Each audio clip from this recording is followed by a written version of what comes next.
last week yung tinakal natin, yung sabi natin, yung verse na, I will do whatever you ask in my name so that the Father may be glorified in the Son. At ito yung lagi nating minimisuse. You can ask me for anything in my name and I will do it. And tayo, every time nagdadasal tayo, lagi nating sasabihin, in Jesus' name, ina-ask natin to. And para sa atin, it holds God na kailangan gawin niya yun. Bakit? Kasi nasa Bible and everything in the Bible is true. Ito yung verse natin today para sa mga taong mapaghusga. Meron bang mga mapaghusga dito sa mga tao? Wala, mababait kayong lahat. Wala kayong ginajudge. 'Di ba? Kasi sabi dito sa Bible, eto basahin natin ng malakas, okay? Lalo na yung mga nasa likod, nababasa niyo pa ba? Amen. So dapat pag hindi niyo nababasa next week, dito kayo sa harap. Okay, basahin natin. Do not judge, or you too will be judged. For in the same way you judge others, you will be judged. And with the measure you use, it will be measured to you. Nasa Matthew 7 yan, verse 1 to 2. And ito, lagi itong ginagamit ng mga tao, especially pag meron kang kasalanan na tinatago, na pinoprotektahan mo. So every time na merong maninita sa'yo, kunyari sabihin sa'yo, uy, alam mo, total magkapatid naman tayo in the faith. Pwede bang meron lang akong i-feedback sa'yo? Kasi masyado kang masakit magsalita. And yung taong yun, na pinagsabihan mo, minsan nagkakaroon siya ng violent reaction. Tapos ang gagawin niya, sasabihin niya to, uy, sobra ka, hindi mo naman alam kung ano totoong kwento. Ginudge mo naman ako. Di ba nakalagay sa Bible, do not judge or you too will be judged. Hindi ba? Sabi dyan, no? Huwag kang maghusga dahil ikaw din ang husgahan. Kung paano ka maghusga ng iba, ganun din ang gagawin sa'yo. Kung paano mo sila hinusgahan, yung measure, kung paano mo sila husgahan, ganon din ang gagamitin sa'yo. Kasi alam mo, ang problema kasi dito, kung every time gagamitin natin to, ano mangyari? Wala na magsasalita. Wala nang maninita. Hindi na pwedeng magbigay ng constructive criticism sa kanila para mapagbago sila. Di ba? Kasi sabi dyan do not judge. Kumbaga, para nating sinasabi sa taong nagja-judge sa atin, huwag mo akong pakialamanan. Buhay ko to. Kanya-kanya tayo. Hindi mo alam kung anong pinagdaanan ko. Di ba? So, ano ba ang katotohanan dito? Paano ba natin dapat gagamitin ito? So, una muna, katulad ng sinabi ko kanina, yung verse kanina, di ba, tinignan natin kung ano yung context nung verse kanina. So ngayon, ano ba tong context nitong verse natin ngayon? Bakit ba to sinabi? Kasi alam nyo, nung binanggit tong verse na to, what was Jesus talking about? Anong sinasabi dyan? Kasi pag ito, hindi na natin siya pwedeng gamitin, ganito ang mangyayari sa atin. Unang-una sa lahat, yung mga guro, kung sakali mang sasabihin natin na, hindi, anytime, pwede mong gamitin yan, do not judge. Di ang mangyayari dyan, yung mga teacher, sino sa inyo ang nag-aaral? Meron ba kayong mga essay questions? Nasabihin sa'yo, write a paragraph. Pag sinabi next time, pag sinabing do not judge, pagka yung teacher nyo, binigyan nyo ng essay na sagot, tapos binagsak niya kayo, pwede mo sabihin sa kanya, bakit mo ako uhusgahan dito? Alam mo ba kung bakit ko sinulat to ng ganito? 'Di ba? Or wala nang kunyari, ikaw nahuli kang nagnanakaw. Hinusgahan ka ngayon sa court. Anong pwede mo sabihin sa judge? Oy, do not judge. Or else ikaw rin, i-judge ka rin. 'Di ba? O kaya nahuli kayo, nagja-jaywalking kayo. Ano sasabihin mo sa police? Oy, huwag kang magja-judge na bawal tong ginagawa ko. Di ba? Ganun ang mangyayari sa atin. Or kunyari, nakakita, nag-makeup ka. Sabihin sa'yo, uy, hindi maganda yung makeup mo, nagmukha kang matanda. Ano? Huwag kang magja-judge. Di ba? Ganun ang sasabihin natin sa kanya. O kaya, pag kunyari, nakikinig ka, death metal. Di ba? Sino dito mahilig sa mga death metal? Yung mga death metal, yung pagkakamakanta, yung pag kunyari, sabihin mo, di ba? O kaya, panay-palay mo yung ball. Panay ganun lang. O, ang gagawin mo, pag may nagsabi sa inyo, huy, hinaan mo naman yung radyo mo. Ang sakit sa tenga. Ano sabihin mo sa kanya? Huy, masama. Sabi sa Bible, huwag kang magja-judge. Music ko to. Kanya-kanya tayo ng trip. Di ba? O kaya, pagka kunyari, nakita mo yung kapatid mo, nagbabasa ng bold, nagtitingin-tingin ng mga picture. O, sino yung ganyan? O, pagka nagbabasa ng nude, sabihin mo sa kanya, huy, ba't ka nagtitingin-tingin ng mga ganyan? Masama yan. Sabihin mo sa kanya, oy, huwag kang mag-judge. Nag-a-appreciate lang ako ng mga katawan ng mga taong magaganda. Di ba? Ganon ang gagawin natin ngayon. O kaya, nasabihin ng tao sa'yo, nahuli ka. Sabihin ng tao sa'yo, uy, ba't nagbo-boyfriend ka? 13 years old ka pa lang. Batang-bata ka pa. Ano sagot niyo doon? Hoy, do not judge. Di ba? Nasa tamang edad na ako para sa akin. Ganun ang mangyayari dyan. Magkakagulo-gulo tayo. So, ano ba yung context talaga nitong verse na to na do not judge? Alam nyo, si Jesus, nung sinabi niya yung verse na yan, ang kausap niya dyan ay yung mga Pharisees. Sino yung mga Pharisees? Sino nakakaalam? Ano yung Pharisee? Ano yung mga Pharisee? Hindi nyo alam. Ang tagal na nating nag-church dito. Ang mga Pharisees, yan yung mga teacher ng mga batas. Sila yung parang mga pare dati. And usually, itong mga Pharisees na to, sila ang laging sita ng mga tao. Every time mag-violate sila ng law, sinisita nila. Kaya finally, ang topic kasi ni Jesus dito is about hypocrisy. Ano ba ibig sabihin ng hypocrisy? Hypocrisy. Ibig sabihin yan, kunyari, sasabihin mo sa kanya, sasabihin mo sa kapitbahay mo, huy, alam mo ba, yung kapitbahay nating isa, grabe ang pagkachismosa noon. Sobra, hindi matigil ang bibig. Parang araw-araw na lang, tingin ang tingin kung anong pwedeng i-chismis. Pero, yung taong nagkikwento noon sa kapitbahay niya, anong ginagawa niya? Nagchichismis din. Di ba? Kumbaga, ganoon ang nangyayari dati. So, dito, bago yan, ang kinikwento ni Jesus, bago niya sabihin itong do not judge, ang kinikwento niya, sabi niya, alam nyo, mag-ingat kayo sa mga maling propeta. Dapat aware kayo kung sino-sino sila. Kaya, ine-explain niya dito, paano mo malalaman ang mga hypocrites sa hindi. Kaya ang sinabi dito ni Jesus, hindi niya sinabi na wag talaga kayong magja-judge ng tao dahil maling mag-judge. Ang sinasabi niya dito is kung magja-judge kayo, mag-iingat kayo. Sabihin niyo sa katabi mo, mag-iingat ka. Diba? Lalo na kung yung katabi mo, mahilig siya mag-judge. Diba? Sino ba sa inyo tatlo mahilig mag-judge? Diba? Ayan. So, ito, actually, yung after nung verse naman na yun, na do not judge, ito yung sinabi niya. Sabi niya, why do you look at the speck of sawdust in your brother's eye and pay no attention to the plank in your own eye? How can you say to your brother, let me take the speck out of your eye, when all the time there is a plank in your own eye? You hypocrite! First, take out the plank out of your own eye, and then you will see clearly to remove the speck from your brother's eye. So dito makikita mo, ang sinasabi niya dyan, pagtitingin ka sa ibang tao dahil meron silang dumi sa mata, tignan mo muna yung sarili mong mata, baka mamaya mas malaki yung dumi.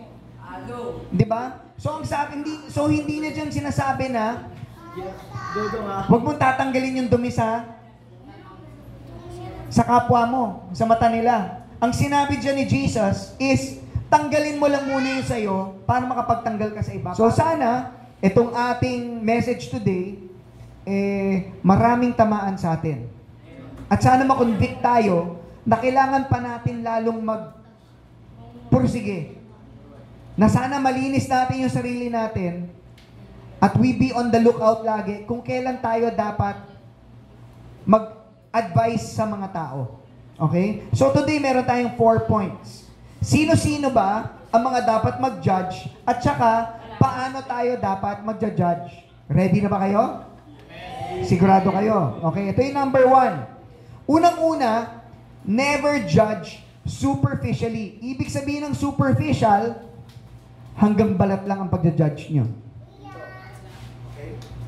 Tinitignan nyo yung outward appearance. So, ang sabi dito, sa John 7:24, stop judging by mere appearance, but instead, judge correctly. Walang masama sa pagja-judge, pero sometimes tayo, namimili tayo ng i-judge. For example, okay? Meron kang dalawang kaibigan.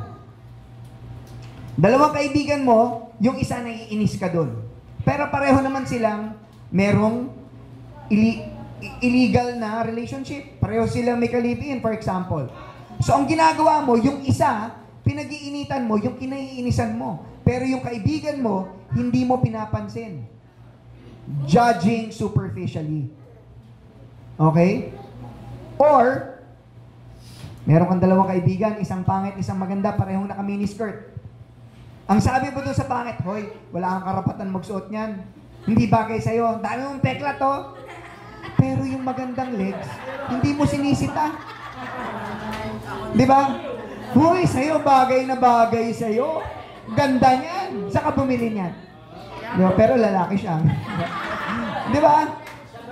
So, ano nangyari doon? Ang measurement mo para sa tao, iba-iba. Or yung iba naman, pagka kunyari, yung isa, sabi nga, di ba, pagka daw yung sa mga mahihirap, pagka kunyari, yung bata, parang medyo kulang-kulang, makulit. Ang sasabihin daw nung tao, nako, yung anak mo, si Raul yan, pa-check mo sa doktor. Di ba? Pagdating sa mayaman, ano sabihin mo? Pagka makulit yung bata, ang sasabihin mo lang, nako, merong behavioral disorder yan. Medyo social lang dating sa kanya, di ba? Namimili tayo. So, ang sabi dito sa atin, kung magja-judge ka, it's okay to judge, but judge correctly. Pantay-pantay tayong lahat. Ang mali, mali. Para sa lahat yon, walang pinapaboran, walang exception. Malinaw? Okay, so ang una, never judge if you're not a judge. Never judge superficially. Sabihin nyo nga, superficially. Ibig sabihin yan, balat lang. Hanggang balat lang ang pagja-judge nyo. Ito yung point number 2. Never judge hypocritically. Okay? Ang ibig sabihin ng never judge hypocritically, alam nyo dati, nagkaroon ako na, alam nyo naman yung history ko dati, hindi naman ako mabait ever since. And during the time dati, na bagong Christian pa lang ako, alam nyo yung pinaka-hate ko na kasalanan? Unang-una, late. Pinaka-asar ako sa mga nalilate. Pangalawa, nagsisinungaling, asar na asar ako dyan. Kasi para sa akin, napaka-importante ng integrity. Pero alam nyo, lagi kong pinapalusot, anything related to extra marital affairs. Para sa akin, naiintindihan ko yung mga lalaki kung nambababae sila, ganyan. Kasi, guilty rin ako dun eh. So, hindi ko siya masita. Di ba? On the other hand, meron namang mga tao na pagka ginagawa nila, galit na galit sila dun. Asar na asar sila dun. Sabi nga nila, ang magnanakaw, galit sa kapwa magnanakaw. Ba't kaya sila galit sa kapwa magnanakaw? Kasi inuunahan daw sila eh. Di ba? Pero, ang ano dyan is, dapat, hindi tayo hypocrites pag tayo nag-judge. Ang sabi dyan sa Bible, ito, nakita ng mga tao, ang haba. Sabi niya, you may think you can condemn such people. Akala mo, pwede mo silang sitahin. Pero, ikaw ay kasing sama lang at wala kang palusot. Pag sinasabi mo na sila ay masama at dapat parusahan, kinokondem mo ang sarili mo. Dahil ikaw na naguhusga sa kanila ay gumagawa ng parehong bagay. Hindi mo ba nakikita, don't you see how wonderfully kind, tolerant, ano bang tolerant sa Tagalog? Para mapagpasensya or gano'n. Mapasensya ang Panginoon sa iyo wala ba to sa'yo?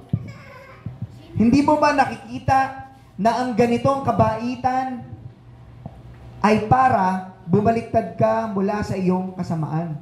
So, dito, huwag tayong nag-a-accuse ng iba, pero pagdating sa sarili natin, ini-excuse natin ang sarili natin. Minsan, ang mga bagay na pinaka-galit tayo, doon din tayo guilty. Like for example, itong mga Pharisee during this time, nagdadasal sila dahil gusto lang nilang makita. Diba? So, dito dapat, pang magja-judge tayo, hindi tayo hypocrite. Okay? Hindi tayo hypocrite pag tayong nag-judge. Point number 3.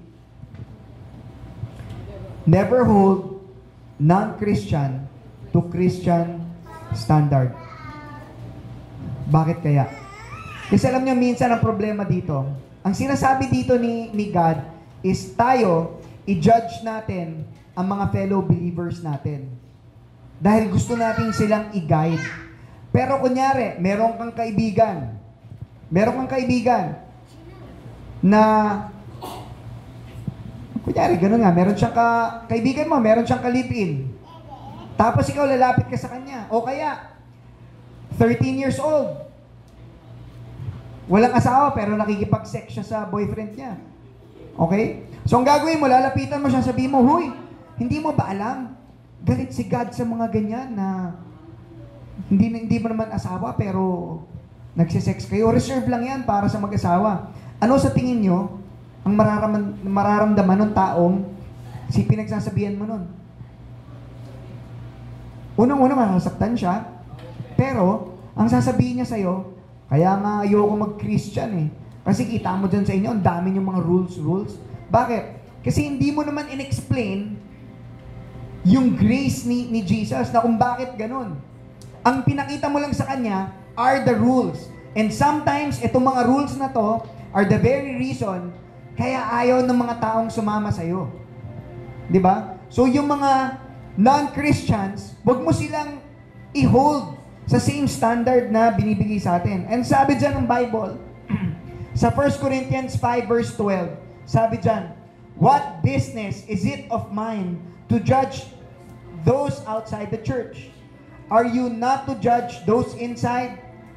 Bahala daw si God na mag-judge sa mga tao na nasa labas ng simbahan.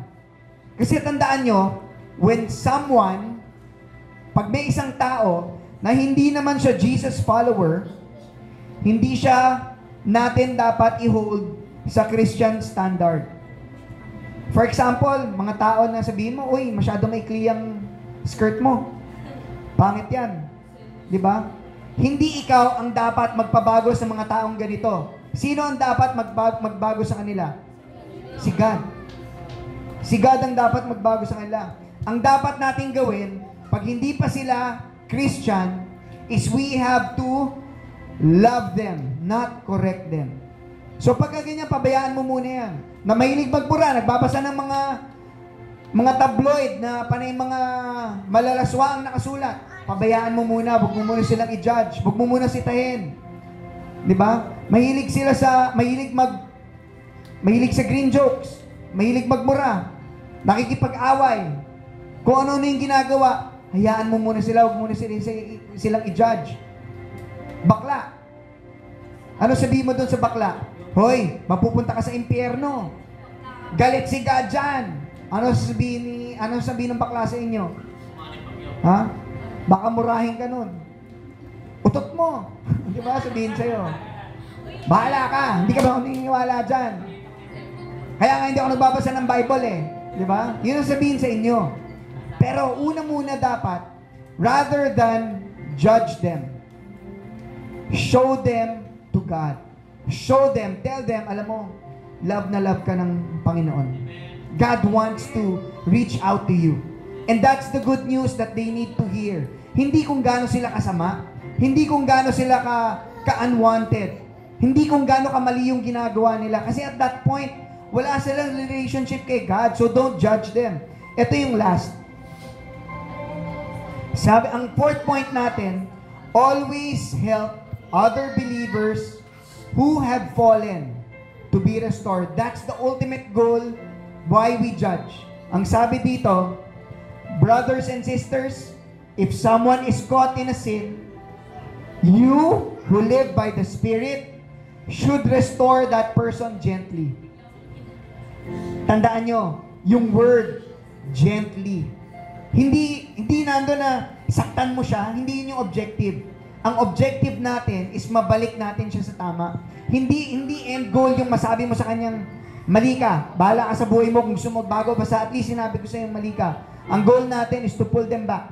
Sabi diyan, but bantayan mo ang sarili mo, kung hindi, baka ikaw rin matempt ka. Carry each other's burden, and in the same way, you will fulfill the law of Christ. Nasa Galatians 6, verse 1 to 2 yan. Ang sabi dito, ang purpose ng judgment is correction. Kaya tayo nagjo-judge. That's the reason why sometimes kailangan nating i-risk yung makasakit tayo ng tao. The reason why sometimes we need to risk even if magkaroon tayo ng konting broken relationships is because para sa atin, mas importante na maitama sila. Alam nyo kung bakit? Because someday, kayo rin, bilang Christians, you will fall in sin. Kasi sometimes may mga blind side tayo, mga bagay na hindi natin nakikita. Alam mo, kanina lang, merong nag-text sa akin na nakakainis. Parang gusto kong sagutin, sabihin ko sa kanya, alam mo, lahat ng sinasabi mo, tinuturo ko yan eh. Bakit ako sinasabihan mo? Pastor ako, no? Yung sabi niya sa akin, sabi niya, bro, out of love ito ha. You know naman how much we love you and your kids. But I want you to know, your kids need you to be able to do father activities with them. I-adjust mo yung schedule mo sa mga kliyente at saka mga kaibigan. Siguro dapat baguhin mo yung schedule mo kasama ng mga anak mo.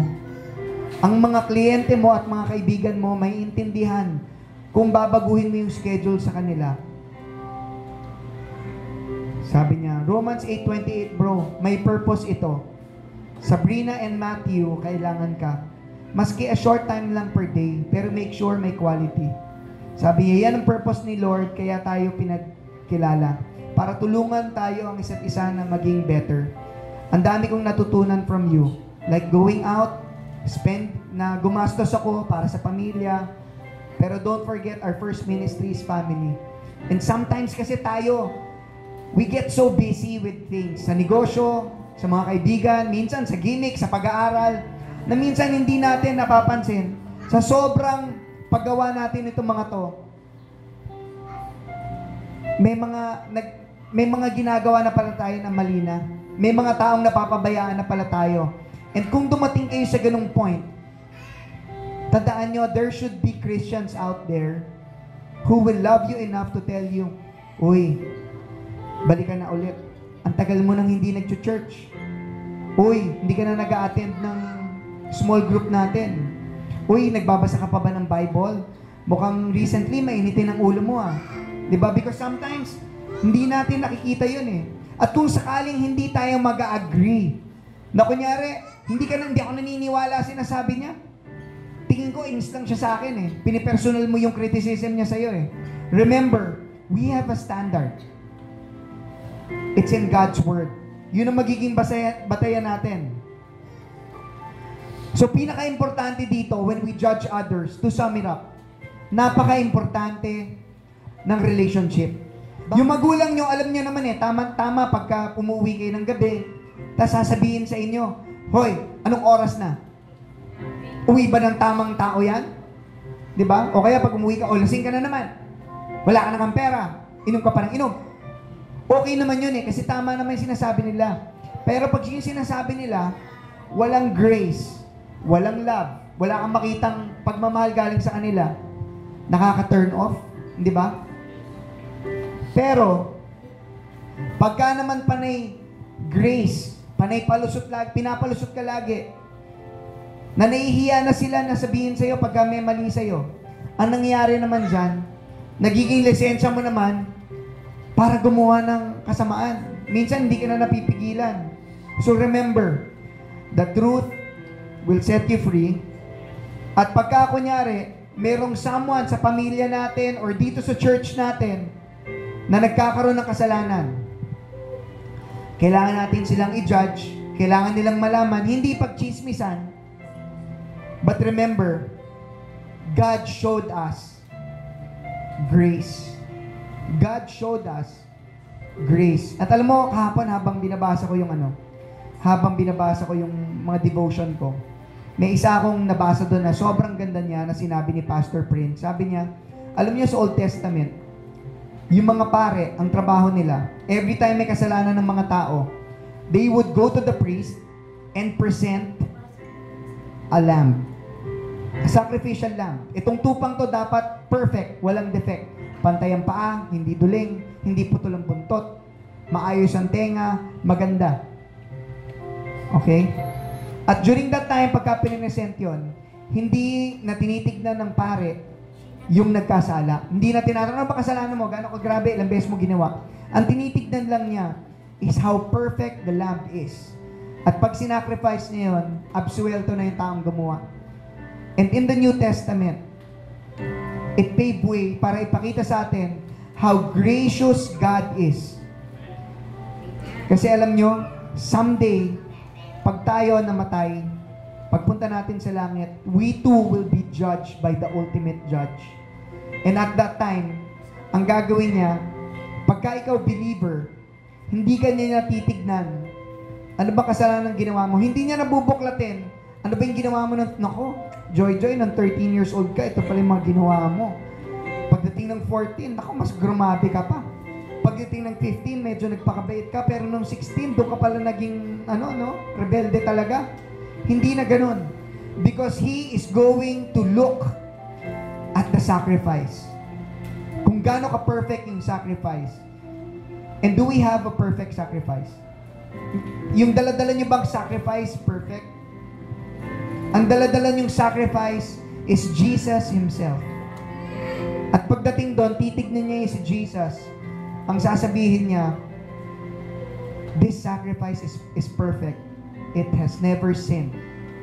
And that's the kind of grace na kailangan nating i-extend sa ibang tao because we have been given grace so that we can give grace to others. So, are we to judge? Kailangan ba natin mag-judge? Yes. Pero para makatulong. Magja-judge tayo ng mga kapwa nating Christians para madala natin sila ulit sa faith. And ine-expect natin yung ibang tao, ganun din sa atin. And it doesn't matter kung makasalanan ka o hindi. Pare-pareho lang tayo. Okay? So let us pray. Let's all stand, please. Father God, thank you, Lord, for the message that you have today, Lord. Thank you so much that you have cleared, Lord, itong verse na laging mali ang intindi namin, Lord, yung we are not to judge. Because if we do, we will be judged ourselves. And then, Lord, sa totoo lang, wala kaming takot na ma-judge because we know we have you. We know that you are the God of grace. Wala kaming dapat ipangamba, wala kaming dapat ikatakot. Because when you look at us, pag tinignan mo kami, Lord, barang araw, hindi kasalanan namin ang makikita mo, kundi ang kasalanan ng inyong anak, which is perfect, which is clean. And Lord, we thank you, Lord, that even though we don't deserve any of the privilege, any of these things, Lord, that we have right now, that you have chosen to love us. Thank you so much, Father. And Lord, please help us judge our fellow believers in a way that is loving, in a way that is helpful, in a way, Lord, that is gentle, Lord. Sana, Lord, yung mga i-judge namin, ma-maintain namin yung relationship. Sana mahatak namin sila, Lord, sa tamang landas.